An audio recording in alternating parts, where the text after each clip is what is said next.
दोस्तों नमस्कार। Rajasthan high court LDC भर्ती में जिस नियम को लेकर पहले भी काफी विवाद हुआ था, एग्जाम होने के बाद से लेकर एग्जाम कैंसिल होने तक, और अब जब ये नया नोटिफिकेशन आया है, नई भर्ती आई है दोस्तों, इसके अंदर वापस से उसी नियम को शामिल कर दिया गया है दोस्तों। जी हाँ दोस्तों, हम बात कर रहे हैं दोस्तों कैटेगरी वाइज 5 गुना भर्ती में अभ्यर्थी पास करने वाले नियम को लेकर। देखिए दोस्तों, जैसे ही हाईकोर्ट एलडीसी का रिजल्ट आया था और जब अभ्यर्थियों की रोल नंबर की लिस्ट आई थी तो वो 5 गुना कैटेगरी के वाइज से आई थी। यानी कि आपने जिस कैटेगरी में फॉर्म भरा था उसी कैटेगरी के 5 गुना अभ्यर्थियों के हिसाब से बोर्ड ने लिस्ट बना दी थी दोस्तों।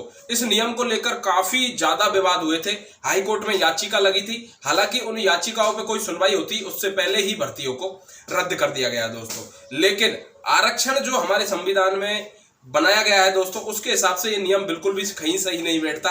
वहीं और दूसरी ओर लोगों का तर्क है कि प्री एग्जाम में कैटेगरी वाइज रिजल्ट को जारी किया जा सकता है और मेन एग्जाम में जो आरक्षण वाला मामला है वो लागू होगा दोस्तों। लेकिन इससे पूर्व भी अनेक परीक्षाएं ऐसी हुई है जिनमें कैटेगरी वाइज रिजल्ट को लागू किया गया और उनको हाईकोर्ट या सुप्रीम कोर्ट के द्वारा खारिज कर दिया गया दोस्तों। जिनमें सबसे बड़ा फैसला जो था दोस्तों वो आरएएस के एग्जाम को लेकर था, उसमें इस रिजल्ट को बैक किया गया था। हाँ, हालांकि लेकिन हाईकोर्ट की अगर बात करें, स्पेशली राजस्थान हाईकोर्ट की, तो इससे पहले ड्राइवर की जो भर्ती हुई है दोस्तों, उसी में इसी नियम को फॉलो किया गया था और इसी नियम के तहत उस भर्ती को करवाया गया था दोस्तों। लेकिन आप अब इस भर्ती में फॉर्म भरने जा रहे हैं दोस्तों, तो आप अच्छे तरीके से पहले सोच ले कि आपको किस कैटेगरी से फॉर्म भरना है दोस्तों।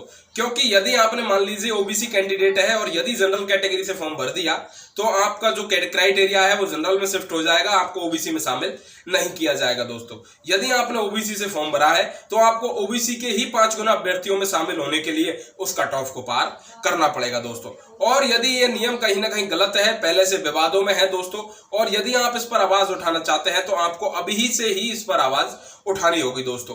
क्योंकि भर्ती का रिजल्ट आने के बाद उस पर आवाज उठाने में भर्ती भी डिले होती है दोस्तों, और फिर वो दिक्कत आ जाती है कि आप लोगों ने फॉर्म भरते वक्त भी तो नियम कायदे कानून पढ़े होंगे, हमने तो पहले ही बता दिया था दोस्तों। तो आई होप आप लोगों को समझ में आया होगा कि ये जो 5% 5 गुना कैटेगरी वाइज रिजल्ट का जो नियम है पहले भी विवादों में था और वापस से इस भर्ती के अंदर इसे पुनः लागू कर दिया गया है दोस्तों।